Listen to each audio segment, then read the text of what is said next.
हे good evening guys. तो आज है सेकेंड लास्ट डे। तो पांचवा दिन है आज। और आज हम मेरे घर पे आज भजन है। तो हर रात को भजन रहता है यहाँ पे, तो हर लोगों के घर पे रहता है।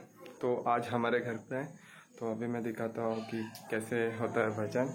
तो अभी फ़िलहाल तो तैयारी कर रहा हूँ, जैसे कि चेयर्स लगाना वगैरह, नीचे मैट वगैरह डालना। तो अभी देखते हैं, एक बार वो आ जाए। और भजन रात को रहता है। मैक्सिमम मैं नहीं जाता हूँ, मेरे पापा जाते हैं, मैं आरती करके घर पे आ जाता हूँ। तो ठीक है, चलो आज अपने घर पे तो देखते हैं, चलो।